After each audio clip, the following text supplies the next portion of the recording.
kind of burrito is that? Grande Scrambler. Hey everyone, waiting to load here. Yep. Okay, good one. Sorry. I'm going to keep this. Right. Today we're going to talk about Call of Duty Death. World War II. Yep. With me I got Eli. How's it going? And then it's me, your boy, Hayden. What do you get to be the boy? You could be a boy, like B-O-I. I am a boy, but like you get to be the ya boy, like their boy. You could be Salty Boy. Yeah. Anyway, so Call of Duty World War II. Yep. Any main thoughts for you, like right off the bat, like you must say about the game firsthand? It needs a ground war. Like war mode's good, like 6v6, but if that mode can get like 9v9 or 8v whatever, I think it's like 9v9. Was it 9v9 or 8v8? Yeah, because like 18 people CODs? lobby, so 9v9. If it can get something like that, like I know that some of these maps aren't even designed for it, but you know, come DLC season, get a little change in there. That's the thing though. If it's the same map sizes, then I do not want ground war. Yeah, that's what I'm saying. If it's these map sizes, you can't make that work. Yeah. And I understand that that's the thing. Like they go a whole classic Call of Duty route, which I think had like maps this size or whatever like that. But I think even classic Call of Duty had something like 9v9 or something like that. Well, like classic, like as in like original like whatever Modern they're Warfare? basing, like whatever they're basing this off of, you know. Yeah. Yeah, I mean Call of Duty's had ground war for a long time. I can't remember the first one that had it. I don't know. I know it's been at least since Modern Warfare 4. Yeah, but if not before that. Specifically, COD World War II. That's like your biggest gripe. Is like it's not a gripe. It's just like well, it'd be a lot like want. That's a want. I don't know if it's a need, but it's a want. I think it might need it just to keep it in rotation of gamers, like rotations of playing games. Cool. Because as of right now, I feel like it might die off quickly, like Infinite Warfare almost. At the rate it's going right now? Yeah, and not keep like a Black Ops 3 like high amount volume for the most part. Right. Obviously. Although I say it got a little help, it might stay longer and people might buy more COD World War 2 than Battlefront 2.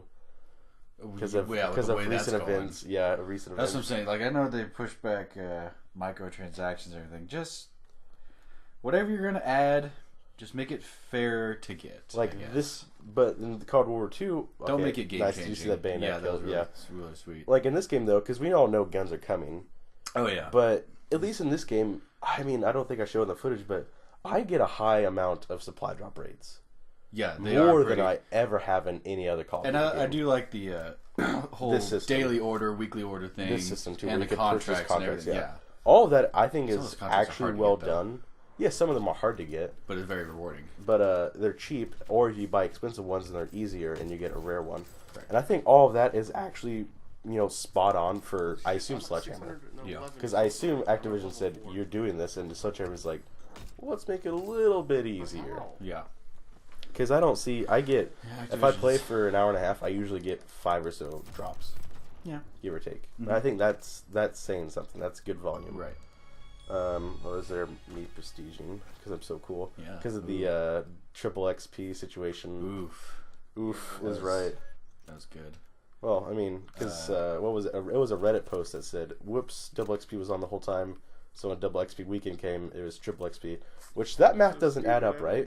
I don't think it does. If you already have double XP and then you double the XP of normal, wouldn't that be quadruple XP? Yeah, unless the math was like only a half or 1.5 was added to make it 3. I don't know. It's weird. It's strange how it's working. So that's a lot of multiplayer. I mean, I think they just need to keep on working on those dedicated servers. Yep. Don't change the supply drop system. I think it's actually pretty well. Correct. To where I don't think I'm ever going to put actual money into the game, but I think I'll get all the weapons. And all the variants are nice because they're not game changing. They don't change the stats whatsoever. They're actually like they just give XP bonuses, which is fun. Which I'm fine with. Yeah, don't change the stats on those, and it's all good. What about zombies for you? You digging that? Yeah, it's pretty nice. I don't like the jump scariness, but I do appreciate it. Yeah, it's a change. Like the not hilarity of Infinite Warfare, but it felt more like relaxed. LOLs. Yeah, well, that's what they were going for too. Yeah, and they knew that, and then I think that's what I think. I think Infinite Warfare Zombies worked because they knew that they're like, listen, we're not being completely and fully serious. Yeah, we'll give you our gameplays and everything. We're like half serious. Yeah. But this one is because you told me that the developers from a couple of the team that's on the Zombies team, I believe, I don't know if it's on like the full Sledgehammer like campaign and multiplayer stuff, but I think just the zombies people. Some of them are from the same creators of Dead Space, which I don't know if it was Sledgehammer. You mind if I go get my disc? I think I have the disc. I'll just keep on going. Yeah, so I do like the jump scariness while Eli goes and does that so unprofessionally. The jump scariness is great, but at the same time it is kind of annoying that if you know specifically one zombie's left and then they do a jump scare zombie, then you got 2 on your butt. And it's just very annoying. Oh yeah, okay, so Visceral Games. Some of them came from there to Sledgehammer. So I do remember that, yeah. Oh, you got the Dead Space 3 disc. Yeah, well, it's the same. I mean, nobody changed in between all those games. Yeah. So that's zombies campaign. What do you feel? I understand you're going for a classic thing, like to the core, but at this point in the modern age, the whole first aid kit is so. I don't know.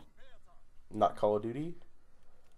Because it's only COD 1, I remember, right? Yeah, that's the COD 2's campaign had regeneration, right? Mm-hmm. Yep, COD 2 exactly. was the first one to reintroduce that. Or not reintroduce that, sorry. Like, I get the whole thing, or I get it's nice because they kind of compensate. You have, like, teammates that can give you the first aid kits, the ammo, all the stuff. But you have to keep getting, like, kills and stuff, and then heroic stuff.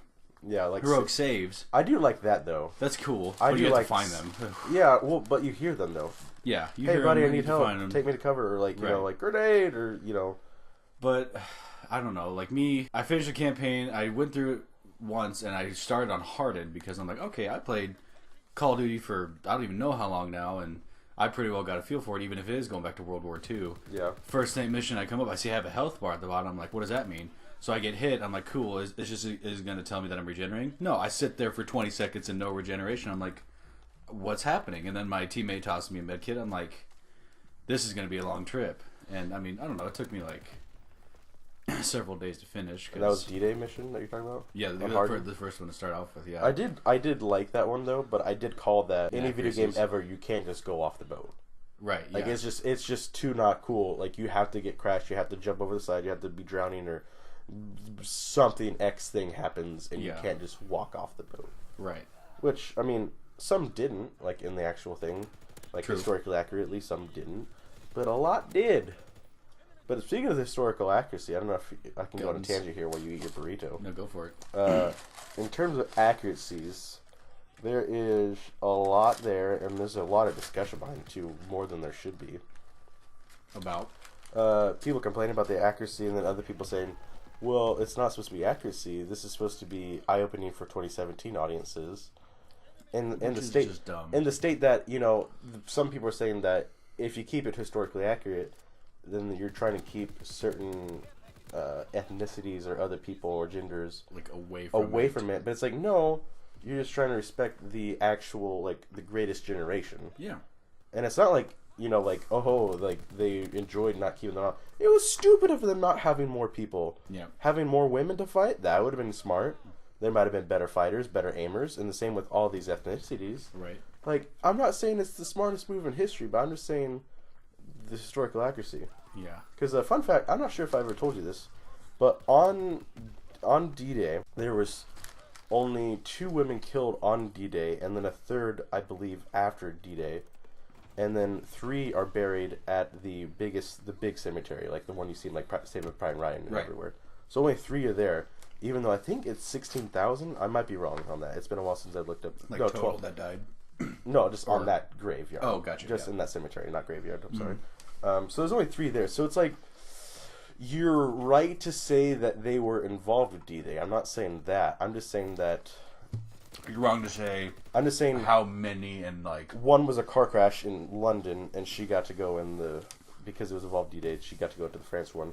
And then the other 2 were on a boat that was sank by a German U-boat during the Normandy invasion. Yeah. And it's just, you know, like, kind of like, you're technically right, but at the same time... You're not statistically right. It's like the adding the women into, like, the Battlefield one, the same thing. Like, yeah. You're right, but statistically, if there's, like, 50 chicks in a multiplayer game, and they all die, you just did, like, a year's worth of deaths for that gender. Which I get both sides of it. I get that it's a minuscule thing, but sometimes it can add up. I get that people want to have the historical accuracy, and I get people saying you should involve people because it's just a video game. And it's just like, can't they just do one way or the other, and all of us would be like, all right, Yeah. not complain. Like if they did it and like no one complained about it, I'd be like, all right. I mean, I kind of think it's weird that in the multiplayer, you could play on the Nazi side as a black chick. Yeah. Not that I'm saying like that's not me saying like No, gosh. that's just like I'm just saying the Nazis know like maybe that's like the biggest FU you could do to the Nazis though. It might be. Be like, look what we can do now in our day and age. We can make someone that you ethnically cleansed on your side, like middle finger to you. Yeah. I can see that. I guess that makes sense in my mind now that like Right. we can do it, so we will do it because that's what they stood for, like not being able to do that. True. I don't know. And then So yeah. I mean, what would you rate the game all in all, like out of 10 or whatever? Gameplay. If we're focused like gameplay, graphics, all the just the fact that it's a game, Yeah.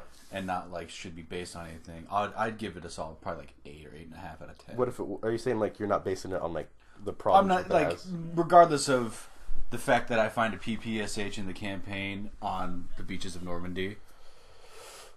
Like that so like kind of historically, inaccuracy. like inaccuracies Yeah. and like minor conveniences. Well, that's the thing. They have all these guns from all the Allies and Axis not teams, but like countries that were involved. Mm-hmm. But yet again, I'm pretty sure every multiplayer match is just, I don't even know, maybe just U.S. versus Germany. Well, Allies versus Germany. Allies versus Germany, yeah. So I don't know. It's just I get the gameplay's there. They have done good recent work with they're now getting dedicated servers. They've been doing patches, which work is still needed on the double barrels and the sawed-offs. And then I don't know why, but one of their most recent buffs was to the toggle action, which is a potential one-shot kill from extreme close range. Which I don't know. I don't know how to feel about that. A lot of work needs to be done. Yeah, still, and they're doing it. Yeah, and they delayed their buying stuff with real actual money. Correct. Microtransactions. Same thing with EA. They're just like, oh, F. Just pulled it. F. Idiots. We effed up. Oh, majorly. Like, some guy in the PR department just got fired. Yeah. On both EA and well, we see you in Battlefront 3. All right, bye. For myself, I think I would give it a solid... If you would have asked me a week ago, I honestly would have given it a 9.5 or 9. Yeah. But after, a week of just working with it more... and the system and how stuff is placed in and how the gameplay actually runs, even with connection aside, just the way that it was made and how quick it is and decisiveness of it, and then minor things and campaign I don't like, and then a couple things with zombies I don't like, I'd give it an 8.5, probably 8. Mm-hmm. Yeah, it's still solid though. Yeah, solid game. You said it looks good. I think campaign looks good. The campaign looks and great. Zombies looks great. Yeah. I think multiplayer suffers. Could use some polish. Well, you put it against the competition. Another game that came out a month later, Battlefront 2, kicks this game's ass in terms of graphics. But that's also a different engine. Galaxy, Star Wars. Yeah, but it's a different engine though, and that engine, Frostbite, I believe Battlefront 2 uses, gets updated a little bit. I still think this is the same thing from Infinite Warfare. It just keeps on getting a couple of upgrades. I think Infinite Warfare, but it's not the same thing from Advanced Warfare. That was the last game. Yeah, but I'm just saying, they use the same thing for the most part. Yeah. And they just don't overhaul it, Like they should. And I comprehend that you're never going to make destroyable buildings, but you can make them more, able to be battle-torn or something, right. And you got 6v6, it's not like you're having... Battlefront where it's 9 or 12, or a Battlefield where it's 16 at 16, and then everything get destroyed, and it's still running smooth as AF. Right. And then 6v6 is trash. The engines just invest into that. Each developer now has 2 years or 2 to 3 years almost. 2.5 probably, maybe, depending on how much staff you put on the new project or not. Right. Yeah. And DLC and all that. But oh well. Oh no, Call of Duty 2, World War II. Right. That. Good.